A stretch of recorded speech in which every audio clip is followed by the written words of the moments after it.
Everybody, welcome. We haven't done a live stream on this channel for a while, so I'm pretty excited about this one.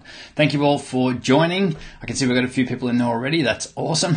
Thank you very much for coming along. I'm just going to make sure I'm going to mute. That's awesome. Got to mute this one. Sweet. So this live stream is going to be a live Q&A, but we're also going to be unboxing. This arrived in the mail yesterday, so pretty sure the description gave it away. Let's mute this microphone too. What it is, I'm pretty excited, but it's all thanks to you guys. So yeah, thank you very much for the ongoing support. It's been a few years in this journey to get to this point, but yeah, it's all thanks to you guys. So thank you very much. So I can see we got Edwin in there, Review. We've got Starcats, AM Vlogs, Steven's in here as well. We've got a heap of you guys jumping on. Thank you very much for for coming on here live as well. It's awesome. So this will be a live Q&A. Obviously, we're going to unbox the silver play button too. So pretty excited about that one. And yeah, feel free to leave any questions, any comments, anything in there, and I'll get to those as well. But I'm testing a couple of things as well, which is going to be a bit of fun. I can bring your comments and things up on screen. So yeah, we will jump to it. But I think why wait any longer? We're here. We're all here. Let's open this thing. So I'm just going to make sure I don't run over. I've got a little puppy dog here under the chair, so I don't really want to run him over with the chair. But this is it. Yeah. Packaged well. I'm not an unboxer. I've never actually done an unboxing. So, my knife work isn't that handy anyway, so we'll see. Try not to cut myself. I'm not under parental supervision right now. So, yeah, you guys got my back. If something happens, you've seen it live. All right. We can probably put the knife down at this point. Ooh, drum roll. I'm sure you've seen a lot of these. I actually enjoy watching them, but it's kind of one of those things when we started out, I never thought that we would be in that position. Do you like how I'm just holding you here? Just the anticipation. But, yeah, thank you all for the ongoing support and the subscribers, obviously. Yeah, so we've got a letter here from Susan. I've just done something. I'm not going to read the whole thing. You've probably seen these before. Something very few people or YouTube creators accomplish. You've had an astonishing 100,000 people subscribe to your channel. So that's the... I don't know, sure. It's not backwards. Good. Fancy. Cool. And this is the new style. So I'm actually pretty excited about this because it did take a long time for it to arrive. And it was kind of in the transition period between the old style play buttons and the new style play buttons. So I actually don't mind that we've got the new style one, which I think looks pretty cool. So let's take this plastic off here. I guess the biggest decision is I've got to work out where to put it. And welcome to everyone that's joining us there now. I can see you've got a heap of you guys coming in, so thank you very much. So this is it. I'm going to move it so you can see it. Presented to Primal video for passing 100,000 subscribers. Thank you. I mean, this is all thanks to you guys. I can't say that enough. Thanks for the ongoing support. I think we could probably take that surfing picture down. Maybe not. We'll work out somewhere nice to put it. But thank you very much for everyone for your ongoing support. Always, like, it's the comments. It's the comments on the videos that make it. From someone that's been behind the camera for so long and helping like one-on-one clients and helping them create their videos, it is actually awesome to see the comments and to see the impact that the videos are actually having for you guys. Our whole thing is to help you amplify your business and brand with video. And what that really means is there's heaps of barriers and restrictions that we have to creating videos. And I know as someone that is still not that comfortable in front of the camera, it's pushing comfort zones. And I can't even imagine what it would be like for someone that didn't have that video background. So that's what our channel is based around, is to help you guys create better videos with the gear that you've got and how to maximize that without any of those excuses and things like, I'm not going to create videos until next week when I've got my new camera. Start now. That is our biggest thing, and to start seeing results with that. But it's the comments and the interaction with you guys that has really kept that going. So I'm not just saying that, but it really is. So seeing the impact that the videos are having and seeing you guys with results, I love it. Like, we got a heap of people that send through their new videos when they do them, send through, hey, I just created my first video and this is it, thank you. Like, that kind of stuff is is massive. But also on the flip side is people monetizing their content and building a real business around it. That's what we're really passionate about as well, because it doesn't have to just be upload a video and hope people see it. With the right strategy and everything in place, you can actually know what people are searching for and create those videos and really build a sustainable business around it. So that's what we're really excited about, both Mike and I. For those of you who don't know, there's two of us at Primal Video. Mike, my brother, actual brother, from the same mother. Every time I say that, it's like, Mike's my brother. A lot of people are like, what, like your bro or like your real brother? He's my actual physical brother, and we work together. So he does a lot of behind the scenes stuff, and inside a lot of the courses and training that we run out, he does a lot of that training as well, because he's the video ranking master or video ranking guru, but he's also got a lot of finance and startup background as well. So it's a pretty good team, and definitely couldn't have done it without him either. So we'll jump into some questions. So if you've got any questions, comments, whatever, I'm going to go through them. We want to do more like this for sure. So yeah, thank you very much. All right, I'm going to scroll back through some of these here. Thank you all for jumping on. I'm not sure where I got to before. We've got Professor QB in here as well. Actually, I just missed Blacklight the Gamer. Can you make a video on KineMaster or KineMaster where problem where the music goes high pitched? It's an interesting one. The issue with apps like that is like those videos that we do around best video editing app, best camera apps on iOS and Android, they change so much. And if you're on Android, and it's an assumption here, obviously you can get KineMaster on both, they can work totally different on different devices. That's the biggest thing that we struggle with, is try to find the best apps for you guys, the ones that we use, but the ones that are going to work on the most amount of devices. So if you've got an issue with KineMaster where the audio is high pitched or it's peaking or something, definitely get in contact with them. That's not really something that we can help you with, but it could be your actual device too, especially if you're not using one of like a flagship device like a Samsung or a Google Pixel or something that is like a common phone. If you're using more of an uncommon phone, then that's going to be hard to for them to code up for. Cool. I've just moved the comments here out of the way. Hope you guys can hear me and everything all right. This is a bit of a different setup, but using an old school webcam, the C920. Couldn't find the C922. Cool. So where was I? Professor QB, it's nice that you are recognized. You've helped us all so much. Thank you very much. I see you in the comments quite a lot, so thank you very much for your ongoing support as well. Lots of congratulations. Review. You like the weird heap, don't you? I do say heap a lot. If that's what you mean. Yeah, so I've got these default words that my brain tricks to. I say awesome all the time. I say heaps, tons. So, and people pick that up in the comments too. That's good. Congrats. I love your videos. So this for AM Vlogs. I'm your biggest fan from Pakistan. Well, thank you very much. I see you've been here for a very long time as well. So thank you very much. Aphrodite Lee, silver play button. Yes. Yep. Thank you all for the support with that. We've got Andrew from Greece. I was just Instagram message with Andrew. If you want to connect with me, Instagram's a great way to do it for now until it gets too busy. But definitely feel free to send me a DM on Instagram and reach out on there. Stephen, what network provider do you have, and how to get good streaming quality, and is there free streaming software to get good quality on YouTube? What network provider? So I'm currently in Australia. I think actually I saw you on live stream yesterday. Whose was that? I can't remember. Daryl Leaves had an awesome live stream yesterday. So if you go back, it's definitely worth watching. Some really cool tips and channel reviews and that kind of stuff in there. It's actually the first live stream I've watched for that long. I think it was like 2 or 3 hours, and it was awesome. So yes, you're in Australia as well. I can't get the NBN network, our broadband network where we are, so I found a fixed wireless provider. So I'm in Queensland. It's called Flash Fibers. But if you're struggling with finding good internet in Australia, then definitely look for fixed wireless. Google search fixed wireless in your location. If you can find something like that, then I've got a pretty decent internet connection. I think it's a 100/100 connection. So that should help you out. Edwin, thank you for making your channel the way that you made it. It's really gratefully helpful, and I'm sure for a lot of people. Yeah, don't worry, you don't need to donate. It's all good. Yeah, thank you very much. I mean, that's our goal, is to help you guys create videos and to get your message out there and to help you achieve your goals. For some people, their goal is to be on YouTube. For others, it's to create videos to amplify their business and to grow their business. So whatever it is, hopefully our videos are able to help you with that.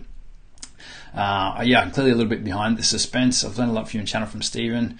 I've used KineMaster before. Cool. Dan has got one here. I'd like to know what mic options I have for binaural on iPhone. Just 2 headsets. What about the Rode XY?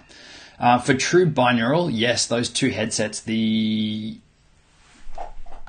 Scene Sound, I just pointed it back this way. It's backwards there. The one that says "Don't Panic." Scene Sound and Sennheiser have an awesome one as well called Ambio.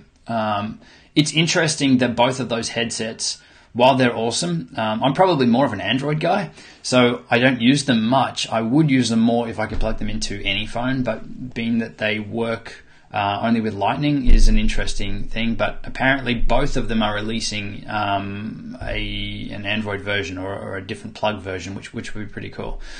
For now, that would be my go-to, but I think Sennheiser do have a bigger mic. I'm not sure about the Rode XY if it is true binaural.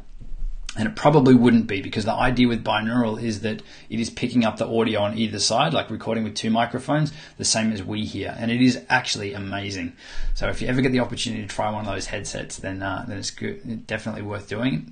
Or check out our video and play it back with headphones on. So we have one. If you search for binaural beats or binaural headphones or binaural microphones, you'll find our video, hopefully. And yeah, it's a game changer for sure. What's the best cell phone to use? This is from Donna. What's the best cell phone to use for YouTube videos? Mine keeps running out of memory. I even got a card for it, still not enough space.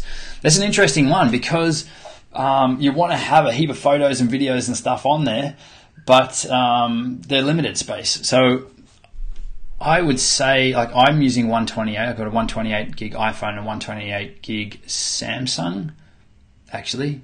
It's a 64 gig Samsung, but I do have the bigger card in it.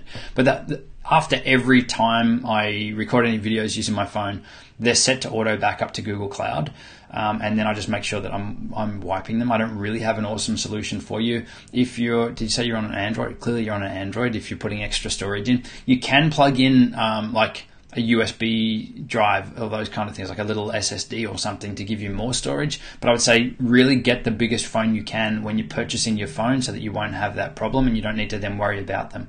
So I haven't really answered your question, because there's no real solution for that, besides the fact that you can expand the storage, as you know, but clearing it off is the best way. Let's travel Greece. Some simple help to grow my new channel, guys. Cool. Yep, I was talking earlier. Channel 7A, video and audio good. I'm growing a live business here in Edinburgh. Most clients want Facebook live streams, mostly music clients. Any tips on increasing views? So there's a really cool app called Live Leap, and we did do a video on how to increase your live viewers using Live Leap, especially for Facebook. And what it does is it automatically shares out your live stream. So the moment you go live, you can set up, it's kind of like that if this then that, or IFTTT. So when you go live, things can happen. So you can automatically send out a tweet, automatically post to different Facebook groups and those sorts of things. So that's what Live Leap does. So definitely worth checking out. There's also another cool service called Send Calendar, all one word. And Send Calendar will let you have people subscribe to a calendar where you can add things in at any time, and it'll update on their calendar, which is really, really cool. So when we go to do more live streams, we'll be using Send Calendar so that people can subscribe and see in their calendars when we're going live. So that's a really cool offering, Send Calendar. I got Nathan says, Justin Brown, Primal Video, do you have any tips on where to work for video production at home or a shared office space? I keep going between working from home and working from shared office spaces and from working in an actual office. At one point we rented a house, a few of us, and used that for both filming and office space. It's interesting because I keep going back and forth.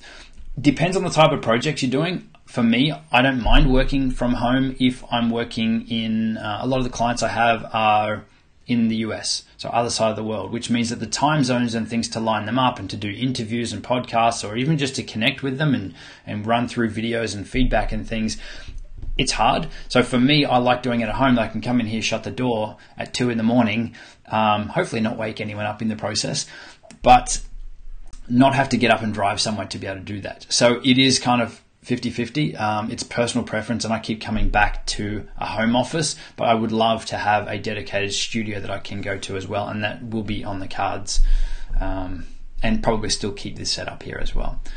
So I guess the biggest thing is, if you're going to be bringing clients in, what's going to be the best for them? Probably bringing them to a place of work, not your house, would be a better option, but I don't really bring clients here, so it's all good.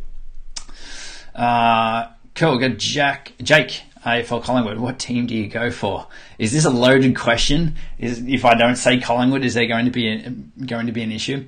So I guess my answer is, I really don't watch AFL. I really don't watch much sport. I watch motorsport. So I'm a Daniel Ricciardo fan. I was a Mark Webber fan. I'm a Formula One.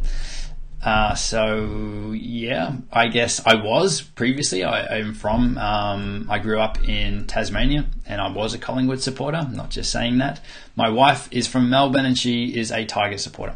So that's pretty much it. But I couldn't tell you the last time I actually watched an AFL game. Cool. Are you using a green screen now? No.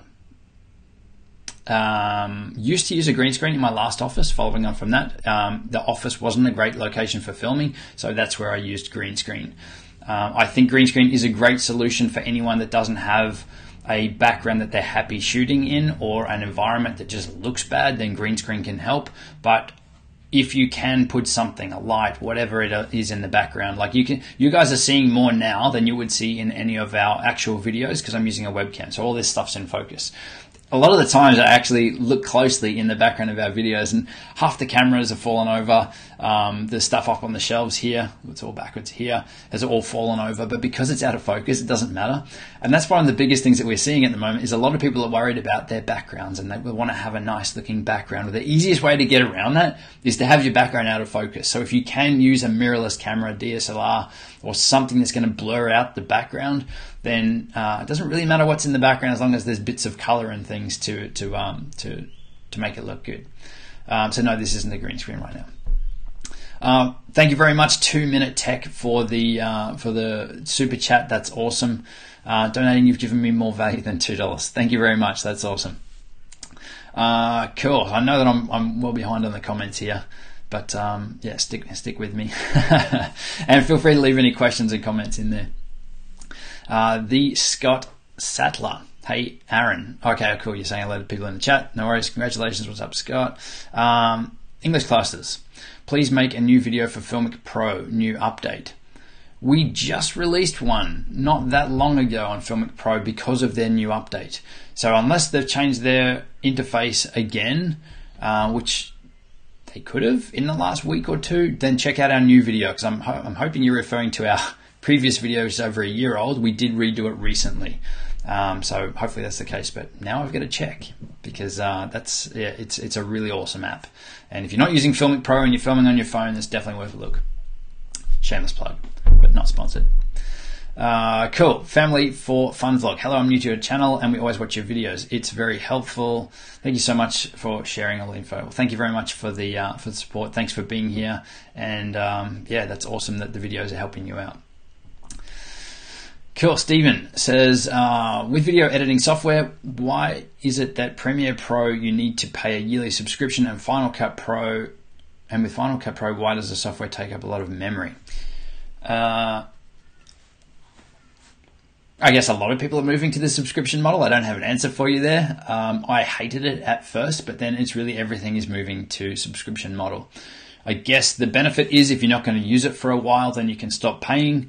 I don't know. If you're using it, what you want to get to is the point where the subscription doesn't matter because you're making enough money doing other things, or that your videos, you're making enough money on ads or sponsors or monetizing your content in other ways, so that you doesn't matter about Premiere. But at the same time, you don't need to use Premiere. That's sort of an underlying theory that a lot of people have that I see on YouTube. It's like, you want to be a YouTuber, you need to use Premiere.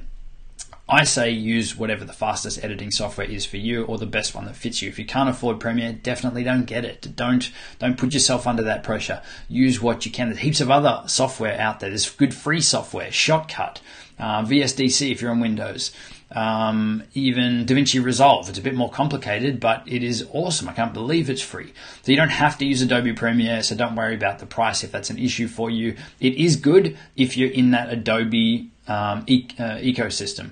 So if you're going to be using Photoshop and those kinds of things, and After Effects, and those guys work really, really well together. And for any corporate stuff, we use Adobe Premiere because it's really good for moving projects between editors. So even for our YouTube channel videos right now, we're a mix of Premiere Pro and Final Cut. Because if you can use one, it's really easy to move to the other. It doesn't really matter. So learn the editing fundamentals and use whatever, the best tool for the job. Think of them as tools. You're not going to use a screwdriver that doesn't quite fit the right screw. You go and get the right one for that job. So if you think of editing as the same, what is the best tool for creating this type of video? For me, the fastest way, or whatever it is. So based on your budget and everything. So as for why Final Cut takes up a lot of space, a lot of memory, I guess that really depends on your computer.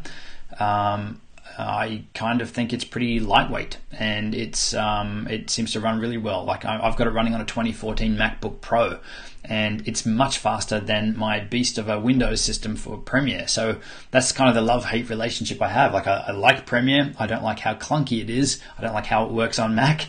And I don't like how it's nowhere near as powerful or as fast as what you get on Final Cut. So yeah, again, different projects, I'll use different tools, but don't have that expectation that you have to use Premiere. You'd be really surprised with how many really big projects are done using Final Cut, or even iMovie for that matter. Cool, so we're going down here. I meant new to your live streaming. That's all good. I thought that's what you meant. Cool. What's happened here? I'm De Brown. Awesome. Thank you very much for the $9.99 super chat. That's amazing. This is one of my top 5 channels. Thanks for all the great tutorials. You're another one that's been in the comments. We see you. We read every comment. So thank you very much for your ongoing support. Yeah, that's awesome. Yeah, thank you so much. Have you looked at the Elgato Cam Link? This is from 2 Minute Tech for live streaming. Any thoughts? I do have, not the Cam Link, I have the HD, look at this, HD60S. I like it. It's good. I love that it's got the pass-through HDMI so that you can actually connect it between your computer and a monitor, or between your PlayStation or Xbox and the TV, so that you can record on the way through. The Cam Link is good. It does a great job. But what I think the Elgatos are missing is the ability to pass audio through for a live stream like this. So if I wanted to use... if I wanted to go live from the DSLR now, from mirrorless camera now, using the Cam Link or the HD60, there's issues with the audio. Now it does work, but there's it's just not as seamless as using like a Blackmagic capture device. So, but for gaming, if you're going to be capturing games or Xbox, PlayStation, whatever, then yeah, either one of those is going to be awesome. But if it's for live streaming, I'd probably look at one of the other options, probably by Blackmagic. Rachel Glendon, good morning. Hey, welcome. Thank you for joining us. And congrats on the silver play button. Thank you. Have you tried the new Ronin S? Any ideas on where to get it in Australia? I haven't. I'm eagerly waiting to test it out. I really want to try it up against the Zion. It's a Zhuan, the Crane 2. I want to compare the two of them. But there's a heap of people that are already doing that right now. But my feeling is that while it looks awesome, I think that the Zion Crane is going to be better. That's just my gut feel, but I don't know, so don't hold me to that. I'd love for the DJI Ronin S to be awesome, and it does look awesome. But I think there's a few extra little features on the Crane that are going to tip it over the edge in regards for ease of use and flexibility. But that's without touching either one of the two. So hopefully I can test. As for where to get it, normally with DJI products, we're behind quite a bit to get it in Australia. So if you've got any overseas travel coming up, that would be your best bet. If not, I think you'll be waiting a little while. Professor QB, question: what is the one thing you wish you knew back when you were starting? Great question, fantastic question. A couple of things. I would say when we first started out, we we disregarded monetization options like Amazon to a point. We thought, what's the point in having the hassle of creating all these Amazon links and that kind of thing for a couple of cents, because it's 6%, I think, is the rate on Amazon, or for a couple of bucks. But if when you start your channel, then all of that grows. Like, we've got videos now on our channel that are 3 years old that are still bringing in 1,000 views a day. Like, it's insane. So YouTube is a long game, and everyone's in here like, I've been creating videos for 3 months consistently and uploading, 3 times a week or whatever it is, and I'm not growing. It's not about the amount of content. It is actually about the content that you're putting out. So by looking at YouTube as a long game and putting in things like Amazon links and putting in things like treat them as if your videos are going to be there for a long time, not just do them and forget about them.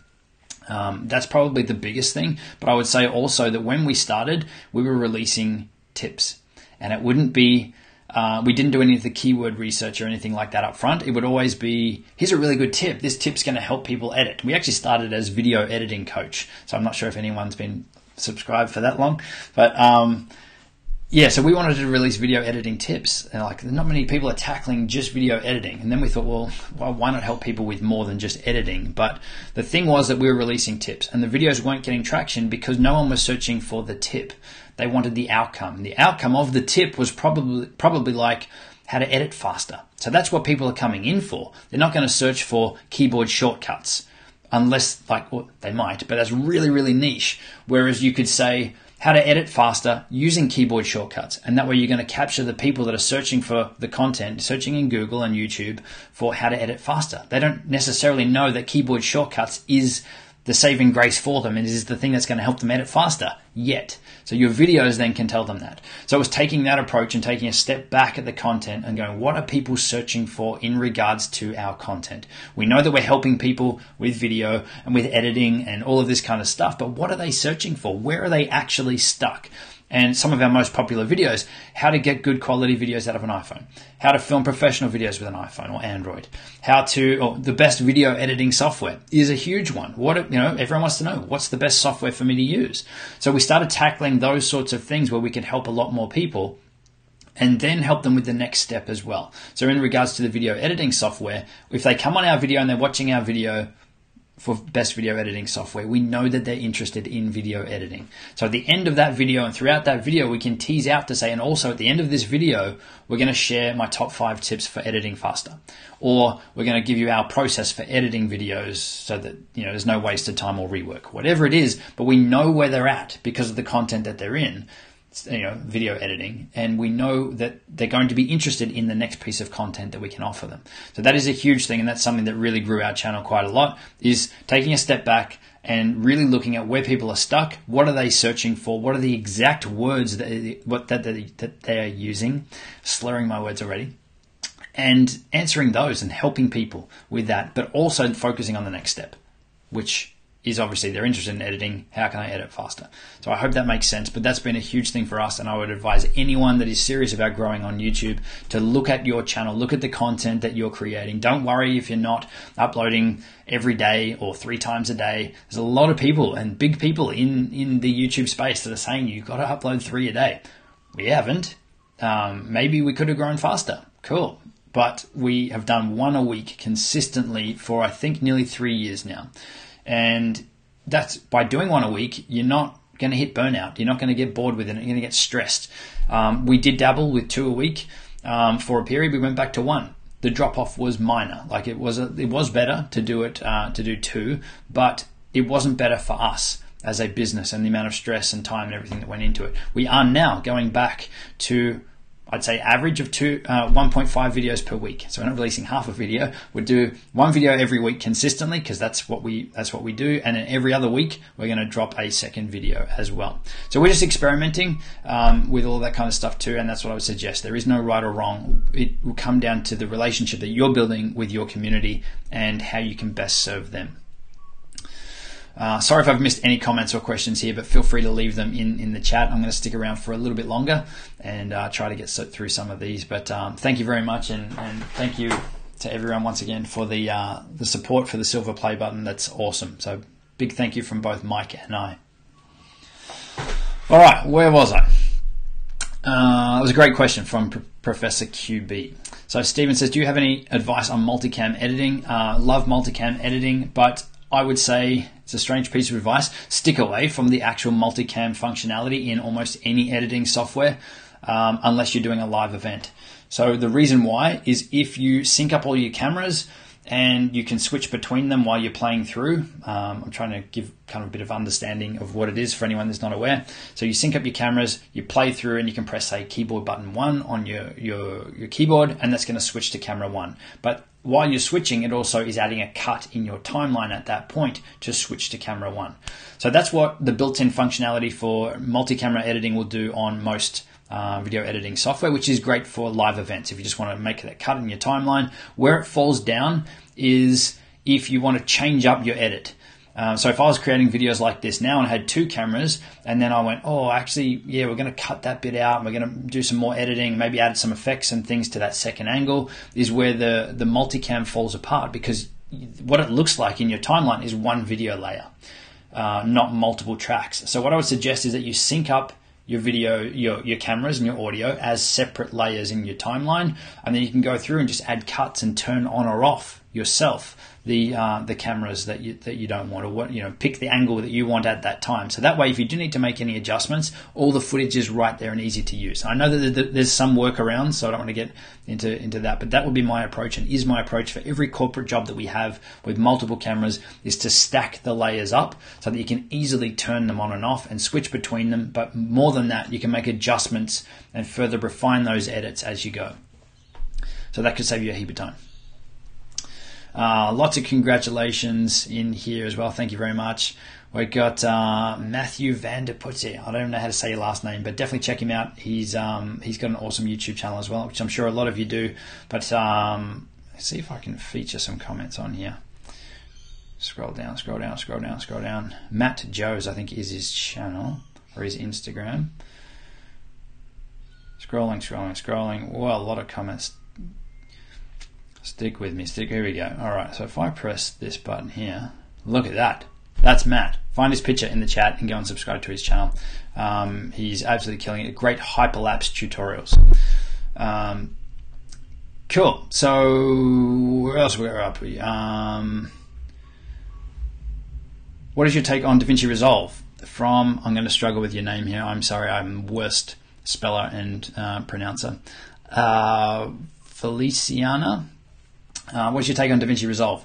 I love DaVinci Resolve. I think power and performance of DaVinci Resolve is amazing. I think, especially for the price, it's free. It's crazy.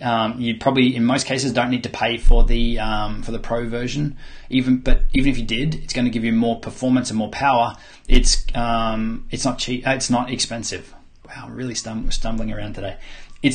It's cheap, even if you pay for the pro version of it. It's amazing software. My personal pick would be to go with Final Cut or Premiere over it. I think ease of use, if you're just starting out, for sure, then it's much easier to jump in and get used to a piece of editing software like Final Cut or Premiere than DaVinci Resolve.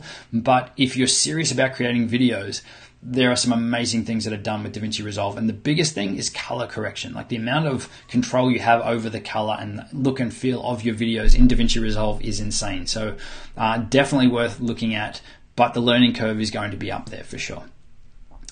Cool. Are there any other videos that are as good as KineMaster? If you're on iPhone, then go LumaFusion. I probably prefer LumaFusion over KineMaster. If you're on Android, I prefer PowerDirector. So I also like KineMaster. If you're using it, it's awesome. And if anyone from KineMaster is watching, it's still good. But I think PowerDirector and LumaFusion both have more advanced tools, especially around color correction. Grumpy Man's Reviews says that he's ticked it. He's using Sony Vegas. A lot of big people. I know Nick Nimmin is using Sony Vegas and he loves it. But I'm not really a Sony Vegas fan. I have used it a bit. It's good, but for me, it's not as intuitive and as powerful as some of the other options. Really struggling. Maybe it's time for a water break. Show me the silver play button. I can do that. It's right here. I should probably put it somewhere. I think if I took down that picture, no, it's probably not going to work. You know what? I'm going to do it. It's live. Joys have been live. Is it going to stay there? It's probably going to fall. If it falls, you know, that's now I'm going to just not block it in my head. There you go. So that's from you guys. Thank you very much for the ongoing support. That's insane. That's a huge milestone, and yeah, big thanks from both Mike and I. Cool. Where was I? Text is in a way text editing is difficult in LumaFusion. Why is this? The text and titles and things in LumaFusion definitely isn't as good and as powerful as it is in KineMaster. I don't know why. Send them a message and tell them that it's not that good, and I'm sure that they'll work on it. Yeah, I agree with you. That's probably the biggest downfall. Why are you never joking in your videos? We're trying to bring that kind of stuff into it more. Yeah, I think the most recent ones have more outtakes and those kinds of things in the videos. We kind of want to keep them a bit serious too, because we don't want to, like, there's a lot of videos out there now and some really big YouTubers, and I love them. I love their content and whatever, but if you're just after the answer, so if it's a tutorial video and it's buried in amongst 20 minutes of B-roll and that kind of stuff, it's like, can you just get to the point, please? So I have a love-hate relationship with it. We could go and I could start telling you a bit about the best editing software or how to shoot on your phone and then go off for minutes at a time on B-roll.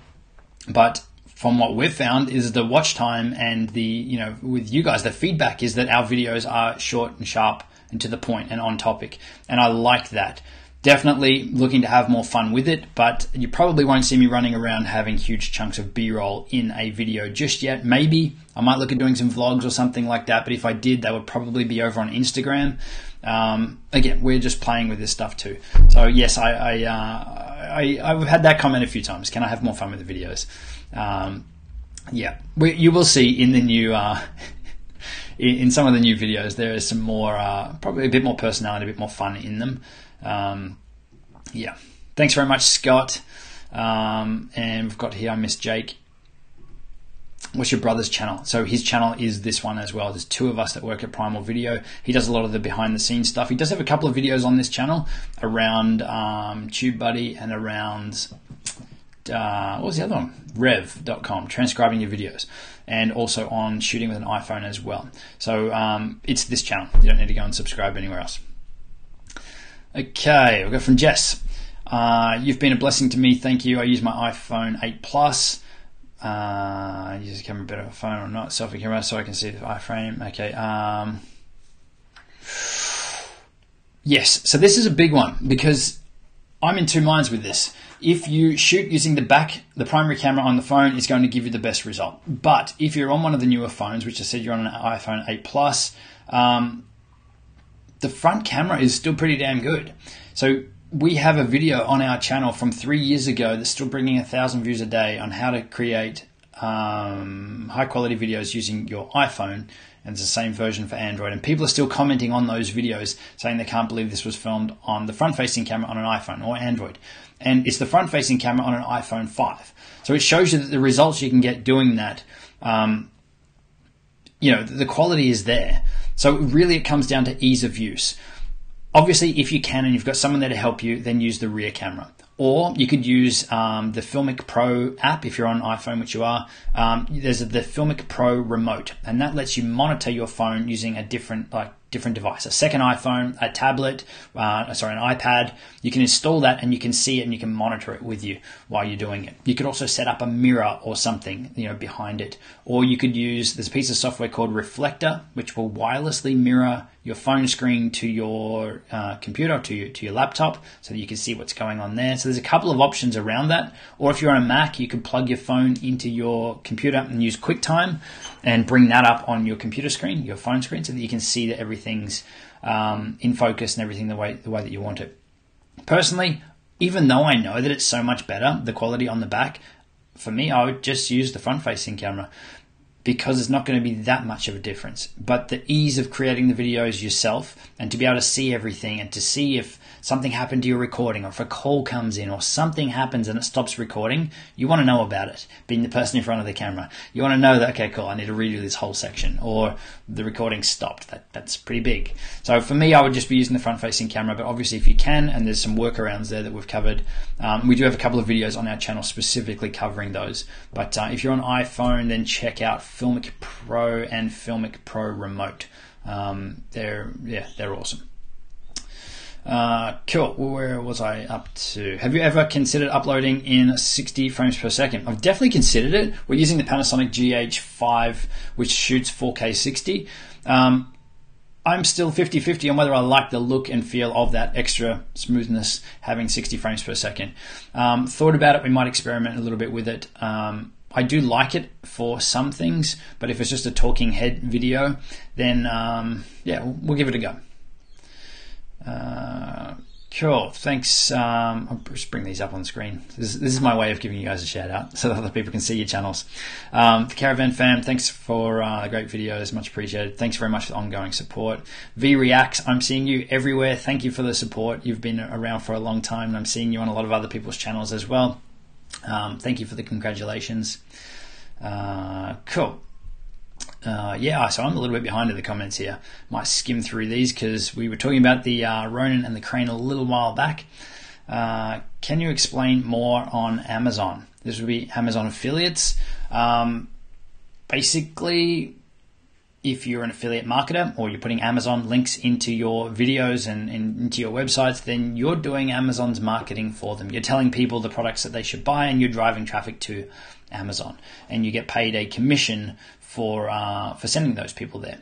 And I think now, you also get commission on anything they buy after they click your link for the next 24 hours. So that can add up over time. I know that early on we actually had someone click one of our links to, I think, a microphone, $20 microphone, and they ended up spending a few $1,000s on gym equipment. But because we were the ones that started that session and started them adding things to their cart in Amazon, once they're there, it's Amazon's job to sell them as much as they can. So you get paid a commission for anything they buy during that session or for 24 hours, unless they click someone else's link, based on you being the one that got them there. So that's how Amazon essentially pays for its marketing. It gets other people to promote products and things and to recommend products, and they give you a commission for doing that. That's really Amazon affiliate marketing in a nutshell. DaVinci Resolve is absolutely the future of editing. I agree. I really think that is the one to watch right now. I think it's still more complicated than the others, but it's free. How do you argue with free? Thanks very much, Brian. Here's another one. Shotcut is better and free. Shotcut is also a really good option, and it works on Mac, PC, and Linux. So if you're starting out, then Shotcut is a good option. Mind sharing what the silver play button again is? That's this thing. Oh, it's backwards. It's this one here. So that's what you get when you hit 100,000 subscribers. So thank you very much again for all the ongoing support. Okay, the Scott. Okay, cool. Skimming through these, catch up. So we're going to stick around for maybe another 5 more minutes. So if you've got any more questions, I'm going to skim down to the bottom here now to make sure I'm up to speed. But happy to answer any questions, and thank you very much for the support, for subscribing, for being here, and obviously for the silver play button as well. Okay, cool. Flying down the bottom here. Let's unboxing.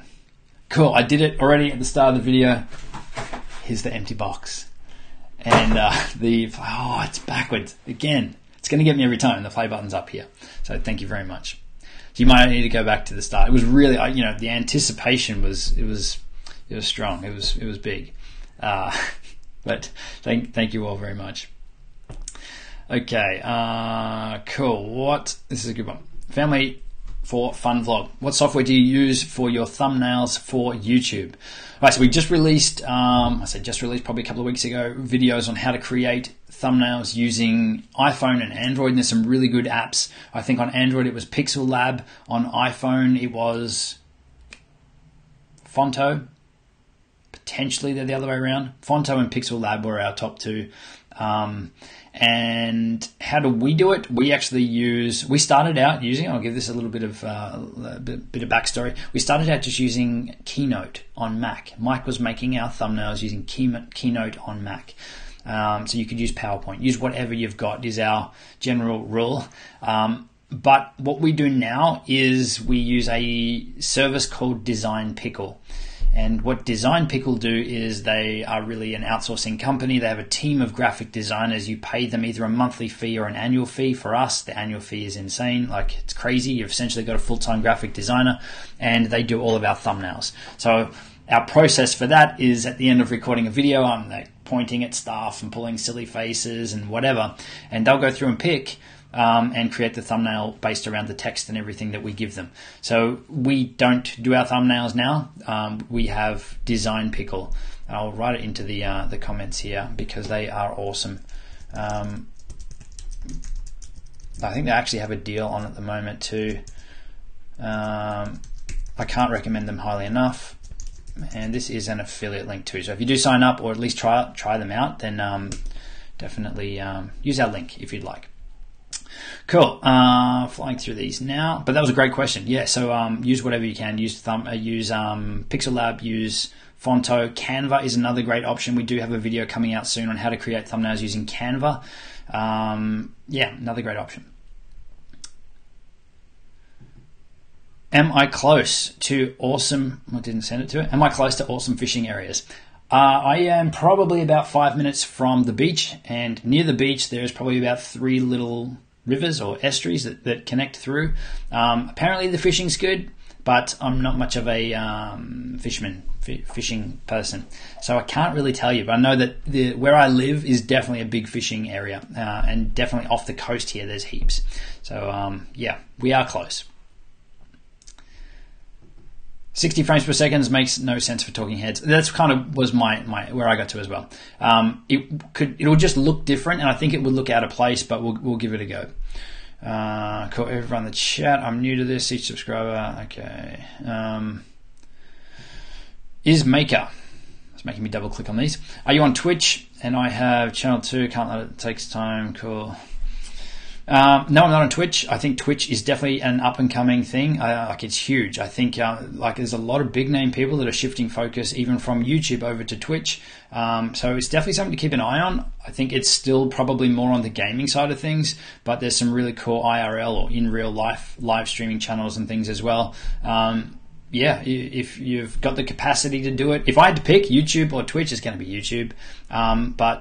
Yeah, I'm definitely keeping an eye on it because there's a lot of big names that are doing some pretty cool stuff on there. Cool. Okay.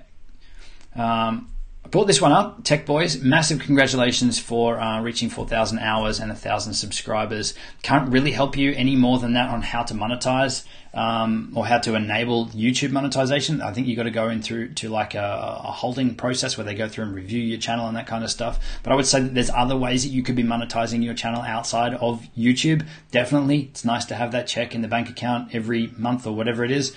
But where the leverage and the power and the business side of it comes in is by looking at sponsor deals, by using affiliate marketing, so recommending products and services that you use and that you actually like and endorse. That's the biggest part. It's not just about link dropping. If we sent you guys if I recommended a microphone just because it had a good commission, like that wouldn't work for you and it wouldn't work for us. Like, it's got to be something that you actually like the product is actually good, then obviously that's a different way that you can monetize.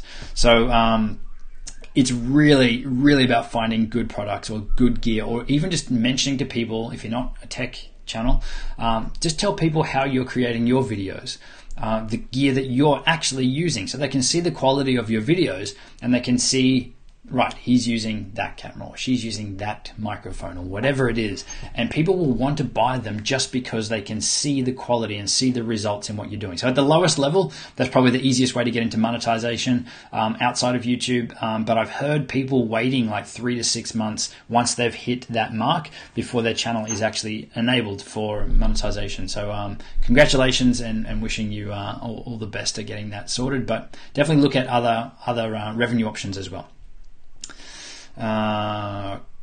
Cool. Right. How do you like Camtasia for editing?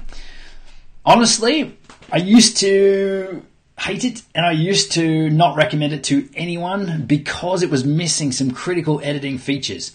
But now it's pretty good. So if you're looking now, then yeah, it's pretty good. My pick would be on, if you're on Mac, go ScreenFlow over Camtasia. I think there's a lot more power options and ease of use and some really cool hardware integration on ScreenFlow over Camtasia. If you're on PC, then Camtasia's good. It's good on Mac, but not as good as ScreenFlow. So yes, it's come a long way from when I used to not like it and not recommend it. But if you are on Mac, definitely go ScreenFlow. My opinion. Cool. So we got Doug Houston in the house as well. Hey, Doug. Thanks for joining. I haven't watched the Creator Insight video from yesterday yet, but I have heard it's definitely worth watching. But yes, I think that's on exactly the same topic. Do you do freelance work? And if so, how does someone get in contact with you? We do. It really depends on what it is these days. I do a lot of documentary work. We have a documentary that's out on Netflix in USA at the moment, which is awesome. So we do some corporate work. Send an email through to info@primalvideo.com and yeah, we can have a chat.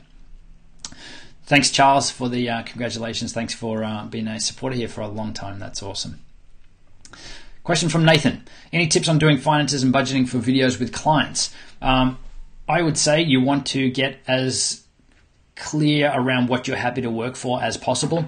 And you're going to weigh up two things all the time. You're going to weigh up, is this job something that I really want to do? Is it going to be like, would I be happy to do this for free? Like, this is going to be the best, most fun job, best experience. I'm not saying work for free. Versus, no, I don't really want to do it, but I would do it for this fee. So you've got to work out on each job where your level of fun and holy SHIT, I really want to do this, versus I don't want to do it, but I would do it if the money is right. So once you've come to that sort of place and go, yep, cool, I would do it for this.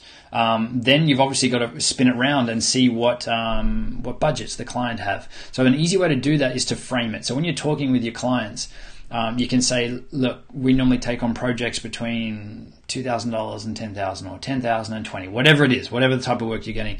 And that way they can see straight away where you're going to be priced, and then put it back to them and say, what is your budget? Like, you know, and then if they're not going to be a fit, you've already cleared that and you can stop the discussion right there and then. If they're interested and they're in that ballpark that you've just dropped, which you should make a pretty big ballpark. Like I would say for most clients these days, I would say, yeah, cool. We're currently taking on projects 15 to 20K plus. That's where our time is being spent now, and you know, you're gonna get that answer from them straight away, whether that's a fit for them or not.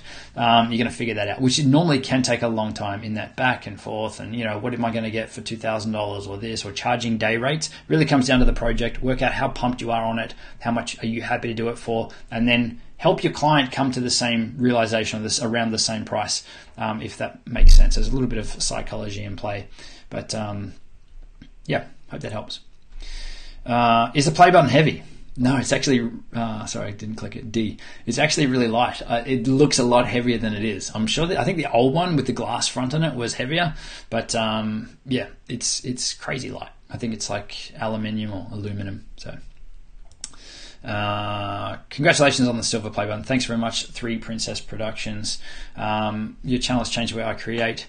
That's awesome. That's our goal, is to help make this stuff easier for people. Use the gear you have, upgrade when you can. We'll show you the upgrade path, but also how to monetize. And that's a big part of where we're going to be transitioning our channel. We're still going to keep doing what we're doing. We're probably going to be adding in some extra videos around how we monetize and how we build a business around our YouTube channel. So our YouTube channel isn't our business, but it is a big part of our business. We actually have a free workshop that we ran on our Facebook group. If you send an email through to info@primalvideo.com asking to come into the workshop, we'll add you straight into this, a free workshop. And it's got one of our key parts of our monetization strategy, which is our email list or our email database. For us, that's huge. like the issue with growing a YouTube audience and a Facebook audience or whatever it is you don't own the audience. Like at any moment, something could happen and your channel could be gone. So our attitude or our approach is to grow a database or grow a community of people that we can actually download and hold. Like we can download our email list. We can then interact with them on a much deeper level and get into their inbox. So when we do an email out, we know that people are getting those, and then we can drive traffic to our free workshops. We can drive traffic to our latest videos, which obviously that helps YouTube say, hey, there's some traffic on this video. It must be good. We'll help rank it faster. So the flow on from that, just on the YouTube side is huge, but on the business side, the transactions and things that you can do and the deeper relationship you can build with people, email is the way to do it. That's it. So if you're interested in growing an email list, then send an email to info@primalvideo.com. I don't have a short link for you. I could guess, but I don't want to send you in the wrong place. So shoot an email through, and I'll put it in the comments afterwards as well when I find the link, and we'll add you into the free workshop. Cool. So I'm going to wrap this up pretty soon. I'm going to skim down to the bottom here so I haven't missed anything. I can see that I'm way up in the comments here. I'll add this one here. Sorry if I've missed your comments. Cool. So we've got Boom XD Gamer. How long did it take you to hit your first 1,000 subscribers? I don't have the actual numbers, and if you look on Social Blade, that'll tell you. But all I can remember was the first 50 subscribers felt like it took forever. Mike and I were sitting down one day, and we're like, we've put up a heap of videos now.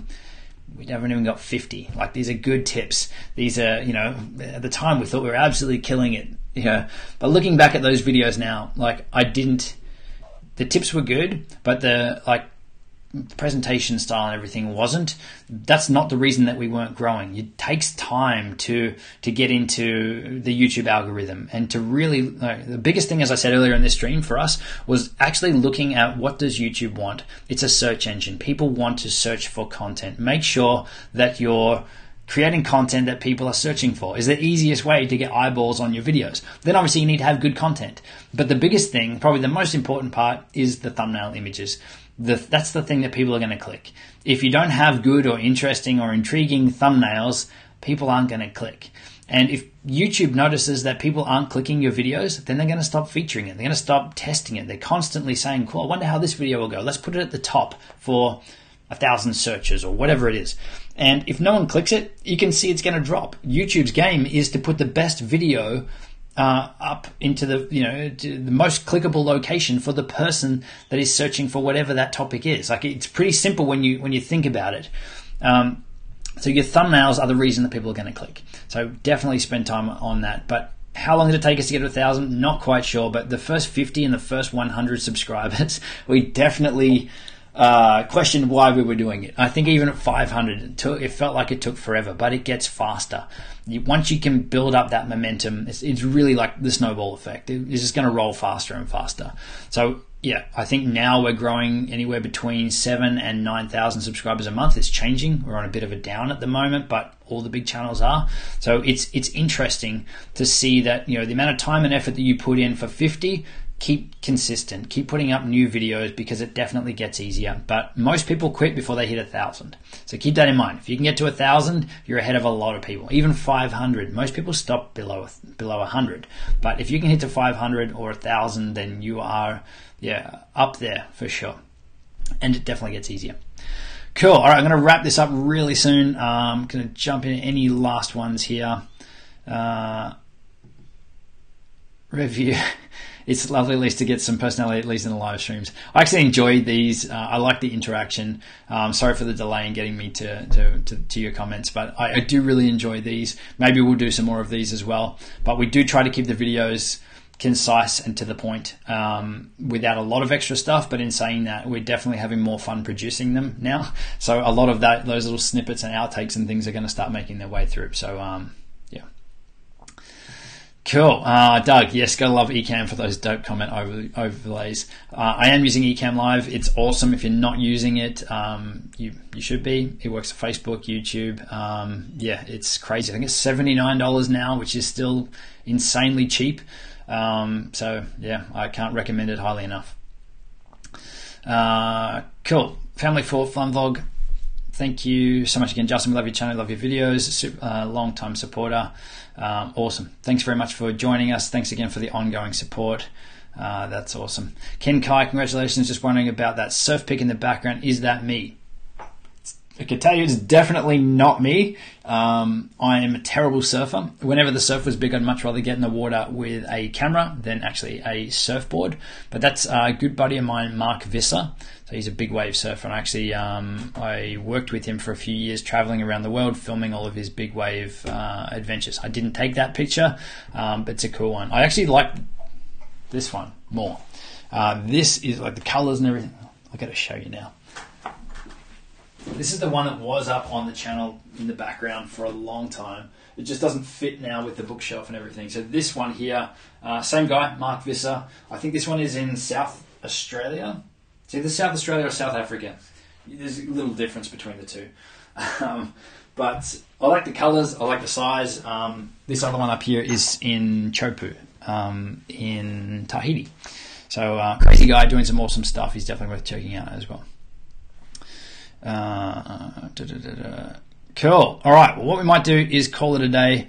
Thank you all for joining. I can see we've still got people joining in now, but thank you everyone for the ongoing support. Again, if you're interested in any free workshops, send an email through and we'll get you onto those. If you're after some more behind the scenes stuff, I'm going to double down on Instagram, not to move you off platform, but more behind the scenes stuff of what we're up to and how we actually create our videos and our processes and those sorts of things. So we will be doing some behind the scenes stuff on that. So feel free to reach out, send me a DM on there, and yeah.